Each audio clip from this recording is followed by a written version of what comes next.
कल मैं तकरीबन 11 बजे के आसपास प्रॉपर्टी सेल पर गई थी और लगभग रात के 8 बजे तक पूछताछ चलती रही। जांच अधिकारियों ने कई सारे सवाल पूछे। शुरुआत हुई आर्म्स प्राइम से। आर्म्स प्राइम के साथ मेरा एग्रीमेंट बना था 26 मार्च 2019 के दिन, और उससे पहले मैं 22 मार्च 2019 के दिन राज कुंद्रा से मिली थी होटल JW मैरियट पर। उस मुलाकात में किस तरह की बातें हुई, एग्रीमेंट के टर्म्स एंड कंडीशंस क्या हैं, एग्रीमेंट के चलते कितने वीडियोस बने, वीडियो शूट के दौरान कौन कौन मौजूद थे, कंटेंट क्रिएशन में कौन कौन शामिल थे, ये सारे सवाल मेरे सामने रखे गए। और राज कुंद्रा की अन्य कंपनियों के बारे में मुझसे पूछा गया, जैसे हॉट शॉट्स, बॉली फेम वगैरह वगैरह, और राज कुंद्रा के साथ क्या संबंध हैं ये भी पूछा गया। एंड मैंने वो सभी जानकारी जांच अधिकारियों के सामने रखी जो मेरे पास थी राज कुंद्रा के बारे में और उनकी कंपनियों के बारे में। एंड वहाँ से निकलने से पहले मैंने सभी जांच अधिकारियों से ये कहा कि यदि वो फ्यूचर में कभी मुझसे फिर से संपर्क करना चाहेंगे तो बेशक कर सकते हैं, और किसी भी सवाल के लिए वो मुझे फिर से बुला सकते हैं। मैं चाहती हूँ कि जो सभी विक्टिम्स हैं इस पोर्नोग्राफी रैकेट में, उनको इंसाफ मिले। मैंने अभी तक मेरी कोई मुलाकात नहीं हुई किसी विक्टिम से। मैं जानना चाहूँगी कि उनसे क्या कहा गया था, उन्हें कैसे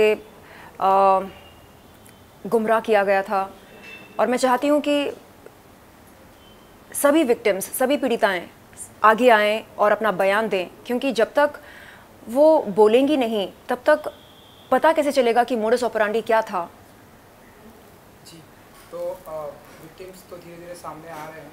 राज कुंद्रा के बारे में आप कुछ कहना चाहेंगी? जो कुछ जानकारी थी मेरे पास राज कुंद्रा के बारे में, वो सब मैंने प्रॉपर्टी सेल के जांच अधिकारियों से बताया, और कुछ बहुत ज़्यादा पर्सनल बातें भी हुई थी। कल अप्रैल 2021 में मैंने जुहू पुलिस चौकी पर एक शिकायत की थी राज कुंद्रा के ख़िलाफ़। उस शिकायत के बारे में कई सारे सवाल पूछे गए। राज कुंद्रा मेरे घर पर कितने दफ़ा आए, कितनी बार आए और क्यों आए, क्या बातें हुई हमारे बीच में, ये सारे सवाल भी पूछे गए थे। चलिए, तो फाइनली कुछ कहना चाहेंगे अपने फैंस को? जैसे कि हम देख रहे हैं कि धीरे धीरे जो विक्टिम्स है वो भी सामने आ रहे हैं, तो अपने फैंस के लिए कुछ कहना चाहेंगे और लड़कियों के लिए कुछ कहना चाहेंगी जो इन चीज़ों का शिकार हुई? जी देखिए, जब पोर्नोग्राफी के बारे में मैं कुछ कहती हूँ तो लोग बोलते हैं ये देखो 900 चूहे खाकर बिल्ली चली हज को। हाँ, 2012 में मैंने प्लेबॉय के लिए शूट किया। हाँ, मुझे बोल्ड कंटेंट शूट करने से कोई परहेज़ नहीं हुआ करता था, लेकिन जब हम कानून के दायरे से बाहर निकलते हैं, जब कानून का उल्लंघन करना शुरू करते हैं, तब हमें खुद से सवाल करना चाहिए कि क्या जो हम कर रहे हैं वो सही कर रहे हैं या नहीं। जिनको पोर्नोग्राफी का शौक़ है वो बेशक करें, देश के बाहर जाकर करें,